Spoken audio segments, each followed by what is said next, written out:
Welcome to the fourth episode of The Sovereign Self. I already did my Project Solo update for the week. You can find that on the channel. So I get a chance to just jump right into the episode.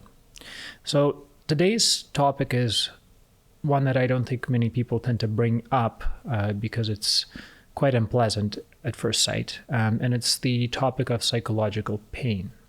So what I mean by psychological pain is something that humans tend to experience especially when they're alone. So the idea came to me when I was discussing during last week's episode the idea of solitude and the personal narrative, and using that personal narrative to find areas that still cause you grief or discomfort that prevent you from being able to be happy with yourself. And as I was thinking about that, I realized that all of those moments where we have a lot of trouble being with ourselves come from moments of pain or having some association with a state of pain that exists in our minds. And obviously there's physical pain, and there's mental pain, and there's pain associated with memories, and there's many, many different types of it. And I don't think that many people like to talk about it because many people prefer not to think about it. They prefer to either ignore it or alleviate it or avoid it or just endure it. And the more you talk about it, the harder it becomes, and the harder it becomes to deal with in these specific matters, in these specific manners. But if you think about it, psychological pain is something that unites us all as individuals. I think there's no single human out there who has not experienced it. And while, we may all come from different places and religions and lifestyles, and some people may have the absolute happiest life and they may have everything and they may truly be one with it and have found some peace, everybody has experienced some form of pain. So I think it's extremely important to recognize that and understand how it works, because it is one of the most definitive aspects of the human life. So why is it so important to us? Well, because I think it's one of the strongest motivators, if not the strongest motivator, of human behaviors. And the reason why is because we tend to learn much more from pain. We remember it much better than we do pleasure, and we tend to avoid it. And that's just an evolutionary trait that we've built over the years as we obviously try to, not get eaten and preferably eat other things without getting hurt. Life is a little bit more complicated than that, but, bear with me. So if this entire idea of pain being key to our existence and being unavoidable is to be taken as, maybe one of the facts of life, it brings up a question of why is it that we don't really spend this much time trying to understand it, trying to think through it, and acknowledge it and really master it. In fact, I think what most of us do from very, very early childhood is that we allow it to master us through some form of avoidance or escape or mitigation.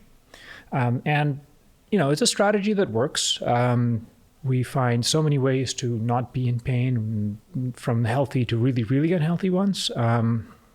But it still creates this state of escape and running. And I think that's part of the reason why people have so much trouble being able to be alone, because that is when they can really revert to those ways that they're used to with dealing with past psychological suffering. And unmanaged pain specifically will make you sick. I think a huge amount of illnesses in the world are caused initially by some form of psychological pain that turns inwards and then can manifest itself physically. I think that actually a lot of pain in others is caused by people trying to give off their pain, and that could be conscious or unconscious, or just even observing somebody in pain. And seeing psychological suffering in yourself and experiencing it and not knowing how to deal with it will make you see more of it in others in an unproductive way, in an unhealthy way. It'll taint your view of the world, and it will actually make it much harder for you to really recognize it for what it is, which is kind of a bit of a balance of good and evil. And it's just, a very hard thing to imagine if you're kind of seeing this propagation of pain throughout your reality. So unmanaged pain exactly can really screw up your life, right? And I don't think a lot of people know how to handle that, because a lot of people don't really want to get into the fundamentals of what pain is and where it comes from and how it works, and then you can't really get on top and master it. So what I'd like to get into a little bit more then is trying to disaggregate it and figure out how it works and how it affects your thinking and how it prevents you from being a happy individual and how it impacts your life. So my theory about this is that the root of every destructive behavior really comes from some form of psychological suffering that manifests itself through different forms, but is fundamentally based in a relatively refined number of forms. So, for example, what forms exist in terms of psychological pain? Classic one is something like regret. Right, so we all experienced regret, something that we should have done but didn't, something that didn't exactly go according to plan. There's disappointment, right? So the disappointment that you experience when you don't see the world for, when the world fails to be what you want it to be or what you hoped it to be, and it's that deep sense of, almost betrayal. Right, so that the world did not live up to your expectation, or that something was wrong, or you were wrong, and it sits there and kind of in the bottom of your mind and kind of bubbles up as things don't work out how you were expecting them to be. There's shame, right? So we all have done things that we're ashamed of, and that's probably one of the things that tortures people the most, is if they're trying to stay alone, going back psychologically and replaying moments in their head when they've betrayed themselves or they should have done better, when they have let something else take over their character or take over their actions, and have hurt themselves or hurt somebody else, or have failed to live up to their own expectations. Then there's betrayal, right? So this is a very fundamental feeling that people get when somebody else has hurt them. So somebody you trust, somebody you've really connected with, kind of comes out and hurts you intentionally or unintentionally, but you still think it's intentional, and you get this deep mix of disappointment and hurt and anger, and that's kind of this feeling of betrayal that really tends to injure people and take away a lot of their trust in the world and a lot of their trust in themselves. Then there's legitimate anger, so you see that the world is not functioning as it should, and it's obviously based on your definition of what it should function as. That's that bubbling, fiery feeling of anger that can drive people to violence or to very harsh words or very harsh actions, or to build up walls. And, sometimes it's actually can be turned productive. Sometimes it can be a motivator, but it still tends to be a very destructive feeling.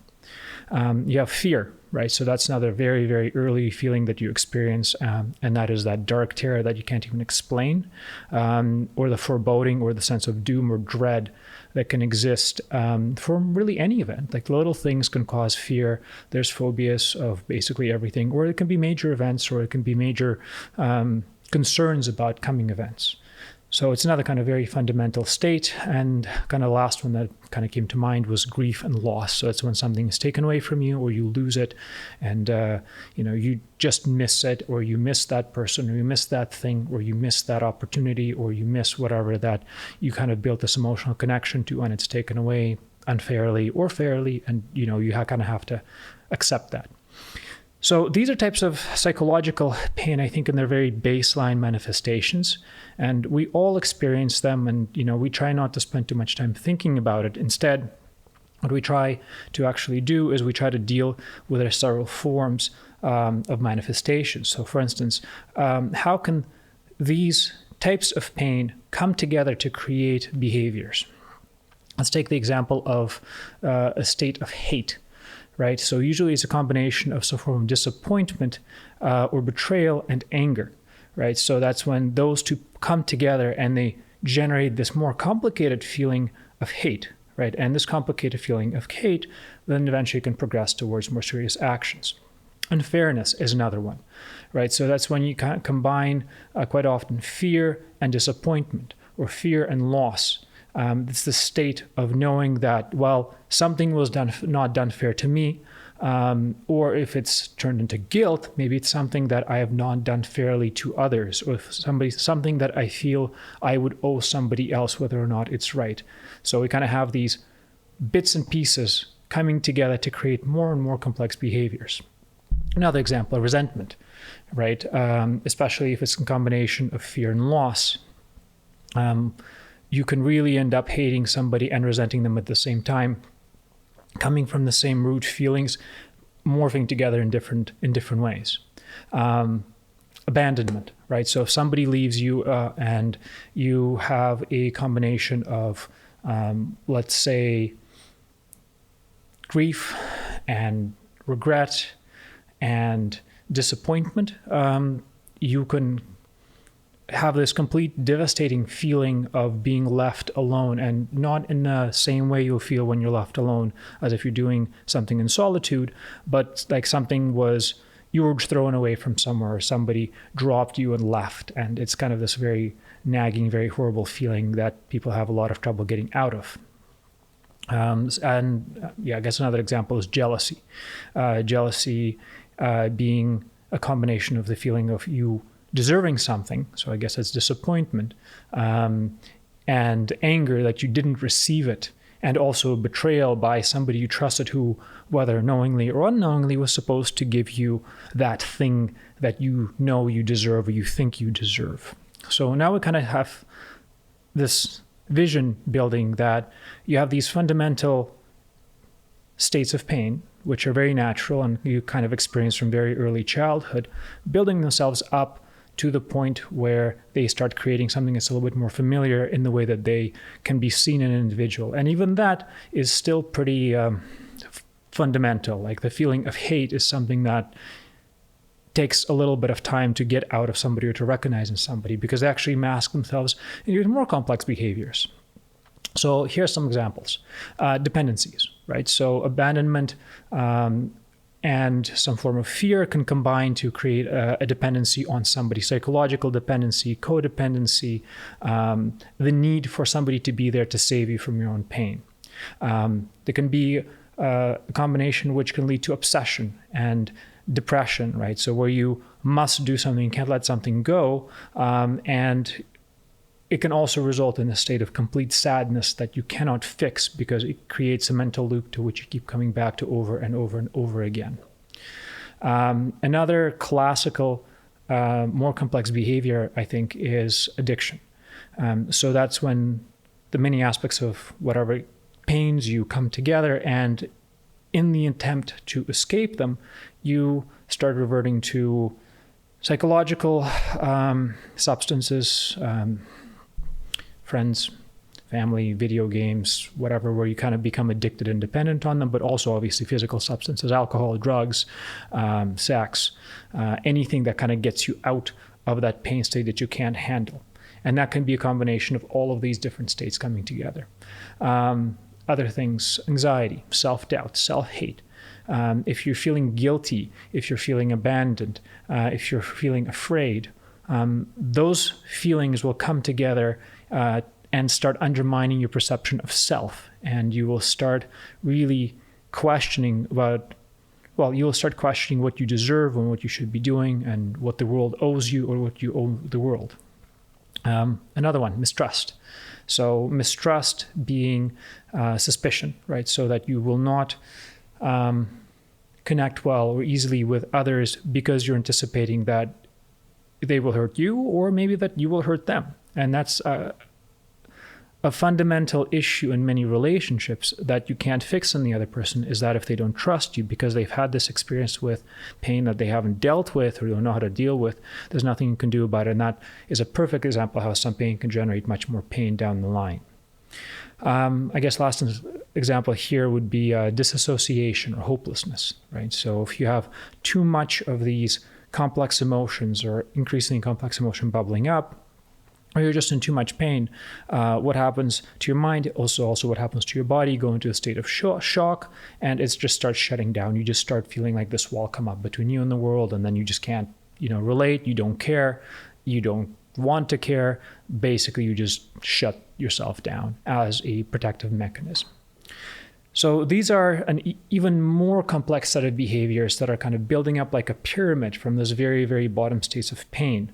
And the way that those states and the way that these behaviors can manifest in interpersonal relationships are through things like insecurities, right? So somebody who is really worried about the way they look or the way they sound, through judgmentalism, right? So if somebody is really judgmental of others and they're really critical of others, it usually has nothing to do with others being wrong or right. It has something to do with them trying to resolve this very inner state of pain. Cruelty, which is obviously one of the most horrible manifestations of pain, when somebody cannot handle it to the extent that the only way they can get it out is to watch others suffer along with them, and to find in the increased suffering of others a diminishing of their own suffering by saying, at least somebody has made it worse, or at least I feel in control of pain by inflicting it upon somebody else, so maybe I am more of a master of it than it is of me.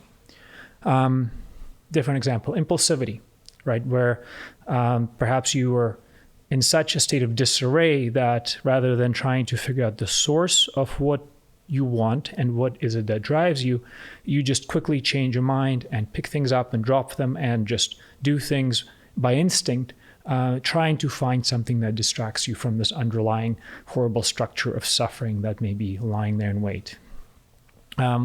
Different example, conviction.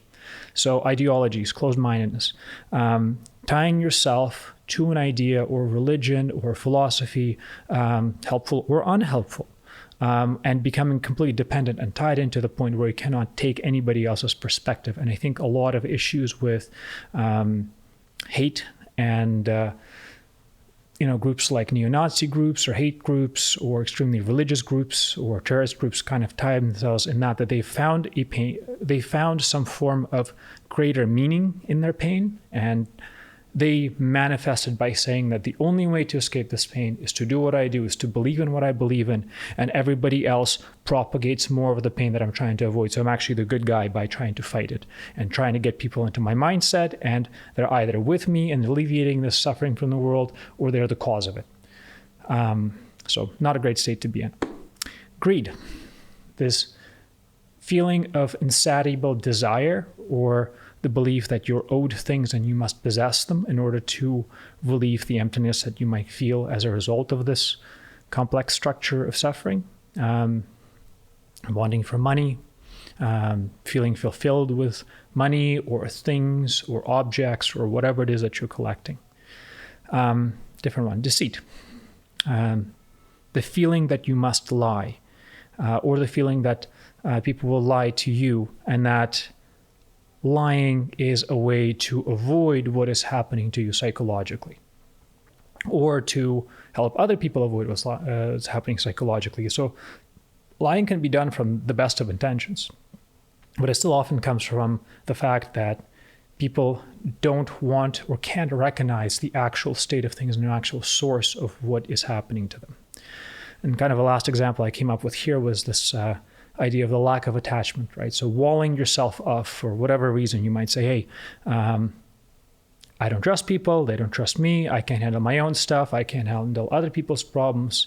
And then you start creating these barriers between yourself and, not letting anybody close, or not letting yourself get close to anybody, and at the end of the day, still becoming lonely. So these are just some of the examples that I've come up with and I've seen in myself and in others, and just kind of thought through and observed. And I think if you take that as a possibility that this theory may be right, and you start looking for it in others, I think you'll find this unwinding pattern of behaviors playing out, right? So if you see somebody is lying, if you see somebody is hateful, if you see somebody is cruel, and you start disaggregating this backwards, what you're going to find is that they are perhaps depressed, that they're perhaps mistrustful, that they could be addicted to a substance or a behavior. And the reason why it's happening is because they think that the world is unfair, and they're feeling guilty and abandoned. And the reason they're feeling abandoned and guilty is because they have experienced some loss in their life they haven't gotten through, and they feel some shame over the state in which they're being. They're angry at the fact that they were probably betrayed, or in their mind betrayed by somebody or something that they felt was supposed to take care of them. So I think that's a very, very important way of thinking and structure to understand, because what it does is that it gives us control, at least over understanding what is happening to us psychologically and what is happening to other people. And knowing how your own brain works in the state of pain, because remember, everybody has it. Even the happiest human in the world has experienced one of these emotions and probably has manifested the whole chain, the 4 steps or levels of aggregation that I kind of ideated here. I'm sure they've manifested that at least once or twice in their life, probably more. It's probably something that is happening consciously or subconsciously, even if it's instantaneous, on a daily basis for practically everybody. But if you can understand how it works, you can start seeing it for what it is, and then you can start tackling the problem at its core. Now, why do you want to tackle this problem? Well, first of all, it allows you to build some compassion and recognize that the behaviors of people aren't tied to them being cruel or evil or just bad or somebody that you cannot understand, even if they are manifesting these horrible behaviors. You start seeing that they can be unwound into logical explanations, and even though it may be explanations which are difficult to get out of them, or ones they will never even admit, it still makes sense, and it's still something that can help you build compassion for practically anybody you meet. And being able to build that compassion allows you to have a form of unconditional love where you can be with somebody, know that they're in pain, know that you're in pain, be that in a way that you have fully under control or not, or maybe they are fully in control of or not, and you're able to pass that as a barrier in your relationship. So you don't have to define them just by those bad actions and always think that they're going to come out of the blue and then blame yourself for it. Instead, you can kind of see their actions for what they are and respond accordingly as opposed to emotionally. Now, why is this so important to us? Like, why is it that you should sit there and, deal with other people's pain and your own pain if there's so many good ways to avoid it? And we've been excellent as a civilization and as a species at figuring out how to do that. Well, because you can certainly avoid it, but then you become dependent on anything that gives you a break from it or helps you alleviate it. And this is especially dangerous for relationships because if you really think about it, love is probably the best thing that we have ever come up with or nature has ever created as a way to relieve our pain and suffering, right? So if you're in love with somebody, it takes away almost all the pain, if not all the pain. It gives you meaning, it gives you purpose, it gives you the ability to fight, and it makes you absolutely dependent on that person emotionally if you associate them with a relief from pain. So if you flip that backwards, love is the most addictive substance in the world. And that's actually why it's dangerous. Because if you don't know how to deal with the source of it, then you always are at a risk of either having to avoid love entirely and avoid that genuine connection, knowing that you may abuse it, which is quite mature, but probably not great. Or be at the risk that you may fall for somebody and end up either becoming dependent on the person or having them become dependent on you or creating some form of an unhealthy and unproductive relationship. So that's really important to understand because no matter what you do, pain cannot be avoided in life. Psychological pain and suffering are predominant. And there is not going to be a circumstance where life isn't going to throw something at you at some point, which is going to make you suffer. You're going to, have friends come and go. You may lose loved ones. You may have tragedy happen to you. You may have tragedy happen to the world. You may have little mini tragedies happen occasionally that still will affect you no matter what happens. And pain is just a reality of life. So running from it doesn't sound like a very self-sustaining idea. However, what I think can be done is that if you can become aware of it and recognize it and learn how to handle it, you will eventually learn how to master it. And you would have to do it through training, any other way that you do it physically. For instance, if you go to the gym, you hurt yourself, you feel your muscles tear a little bit, you wake up sore the next day, and you lie in bed for a day, especially if it's your first time, and then you go again a couple of days later. And the more you go, the more your body and brain gets used to the fact that there is some pain, but it's not critical and it's manageable and it's actually productive. Same thing with martial arts. So when I was training in martial arts and I was training people in martial arts, there were certain exercises we made people do that were uncomfortable and painful, sometimes even just for the sheer fact of getting their body and their brain used to the understanding of pain. And if you have never hit a punching bag without a glove on, then you should go try and see. It's not particularly fun. But if you ever have to do it in real life, well, that's how it's going to feel. So you better teach your brain right off the bat that it's going to hurt a little bit, because when it actually does hurt, you don't want yourself to go into a state of shock and get your head kicked off. That's kind of the very gruff example there. So I think the same applies to psychological pain as well. And what I mean by that is, if we can learn to recognize the way it affects our brains by kind of unwinding this structure of behaviors down to its core feelings, and then tackling those core feelings and knowing how to master them, knowing them for what they are, knowing them how they control us and how we can control them, that is going to allow you to build mechanisms and build resilience and build patterns in your life that will break these loops of horrible behaviors and actually allow you to make very healthy connections based on positive things like attraction and love and amazement and wonder and inspiration, as opposed to just using love as a way to get away from pain. And, that sounds like a very fundamental thing that somebody should accomplish in their human experience to live it healthily and properly. I also think that if you can figure out how to master that pain and just see it for what it is and, figure out where it's coming from and deal with it, then what you'll be able to do is you'll be able to really see the world for what it is, in its complex beauty, in its complex form, in its many, many different shapes, as opposed to just being focused on the pain that you're always running away from. So, how does one come to master pain? What I've kind of come up with is 12 steps based on my experience, based on experience of others, based on watching people in the world and thinking about it. And again, I'm not a psychologist, I'm not a therapist, I'm not anybody specific to this, except that this is basically what I've seen help me, and I think I've seen help other people. So I encourage you to just think about it, try it out, and make up your mind from there. So here's the plan I'd like to propose. 1, maybe 0, accept that you're probably in some form of pain, or that there is something that's psychologically discomforting to you.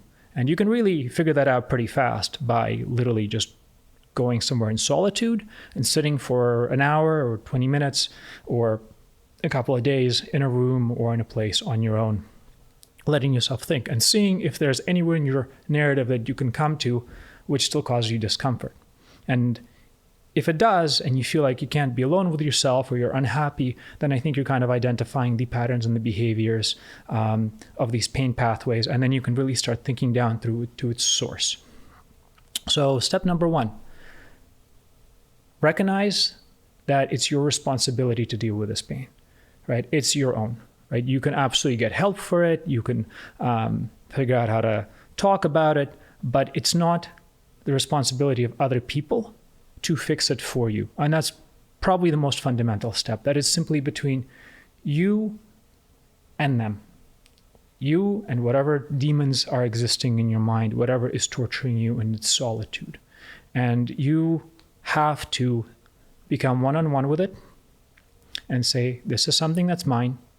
I take responsibility for it. It doesn't matter how it happened. It doesn't matter if it's my fault or not my fault. But this is something that I have to deal with and figure out how. So that's step 1. Step 2, what you have to do is you have to name it at its source. So work through that hierarchy that I talked about from a more complex behavior. If you feel like you can't trust somebody, or you're jealous of somebody, or you're addicted to something, or you're depressed, or you're whatever, work your way from the very, very top of that and keep asking why until you can get to the point where you name a very base feeling. Fear, anger, betrayal, grief, all the things I talked about. And that kind of really allows you to recognize that the multitudes of behaviors and the infinity of different options and the infinity of different possibilities about how the world can be right or wrong are actually just manifestations of a relatively small number of very, very serious emotions. And they are very serious emotions. So, I'd still honestly fight like 5 really scary things than infinite amounts of variations of, less scary things or things that I'm feel like I can control more. Like, I'd rather know what the problem is at its source. So as soon as you can do that, acknowledge it. You say, I am scared. I am angry. I feel betrayed. I am disappointed. I am grieving. And just let that statement sink in for a little bit. Like, give yourself time. This is a long, long path and a long, long route. And it's not something you're going to do in a day, but it's because you have to retrain your brain how to think through the world entirely differently. So give yourself some time and just acknowledge that. Okay, I am in pain. And you go, oh shit, well, I've been in pain for a long time. And that means that, maybe there's a whole bunch of things that I could have been doing wrongly or differently or whatever. So let yourself process that. You say, I'm in pain because I'm afraid, or I've been hurt, or I'm not trusting myself, or somebody has hurt me, or something has been taken away. And let that sink in. And then as soon as it sinks in, watch it and experience it. Try to build yourself from the side and let your mind kind of become familiar with that feeling of grief or loss or anger, and just understand it as a concept. It'll take some time, a couple of days, and then your mind will get used to it because it learns very quickly. And as soon as you have named it and you've observed it and you experienced it, you're actually going to see it kick up a whole different set of emotions, which you're going to have to endure. So that's actually the fifth step here, is the endurance, right? So you have to prove to yourself that you can survive whatever is going on. And that's probably the worst period, is that first state of, oh my God, this is happening and I can't believe it. And you just have to wait until your mind can get used to that.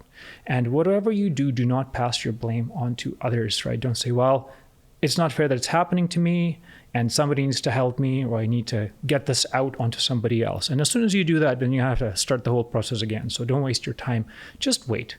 Give yourself a little time. Be nice to yourself. Go for a walk, talk to a friend, listen to some music, go have a coffee or do something you like, maybe take a day off. Just wait.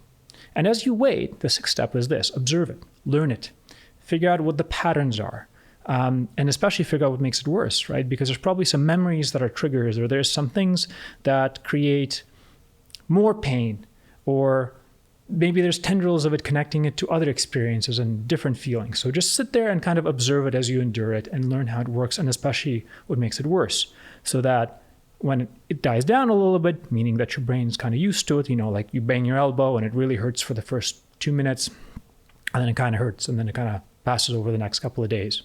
Same idea with your mind. So as it starts hurting a little bit less, what you need to do is find its weakness, right? So figure out what is it that makes it just a little bit better. And that's why I was saying you kind of have to be nice to yourself. You have to carefully and cautiously find these behaviors that will help you alleviate that specific pain, because what's going to help grief is different from what's going to help anger, than different from what's going to help, is that going to be different than what's going to help the feeling of betrayal, or it's going to be different from what's going to help the other source feeling. So just pay attention to them all separately, because you have named them separately as well. And as soon as you find a weakness, then use it and get one small win. Consciously go and make yourself feel better. And that is going to be a pivotal moment in this whole situation, because what you're actually doing is you're proving to yourself that you can master this, that there is a semblance of control that you have. Even if the whole thing is overwhelming, there can be 1% of the time when you are on top and you can establish your dominance over this state of suffering that you're enduring. And as soon as you do it for the first time, you'll feel a sense of amazement, and that's going to clobber you, completely clobber you.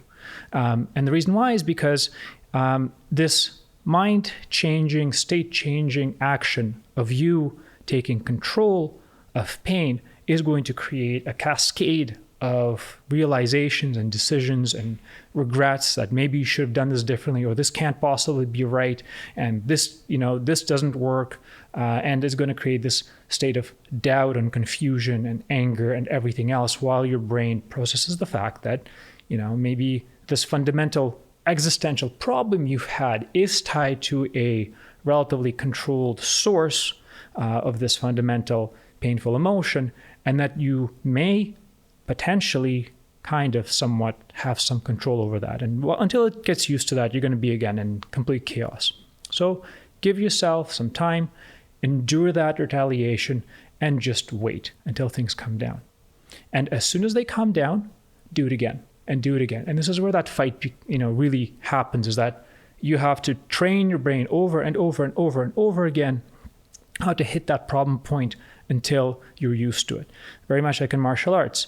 You hit the bag, it hurts. You hit it again, it still hurts.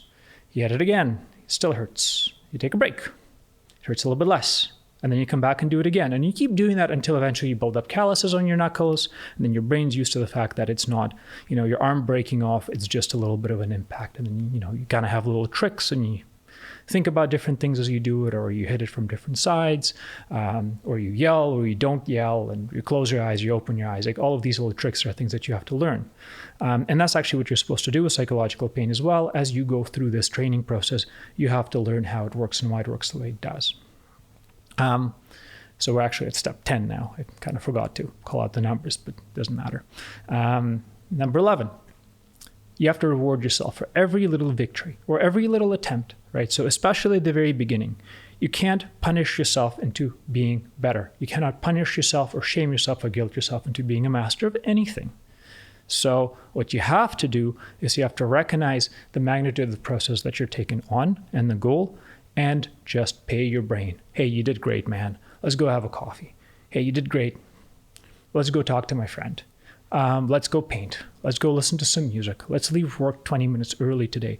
This is what you want to show that pain cannot just be conquered, but the process of conquering pain is pleasant. And in martial arts, what we do is that you get belts, you get congratulations, you throw a move, and see the guys flying through the air, and you're like, damn, I'm good at this. That was nice. And that positive reinforcement is what establishes that conversion from a negative behavior into a positive behavior and helps you learn and become better, and most importantly, become excited, right? What you have to do is you have to reward yourself for those victories, but then over time, you have to create the state in which you're your own hero.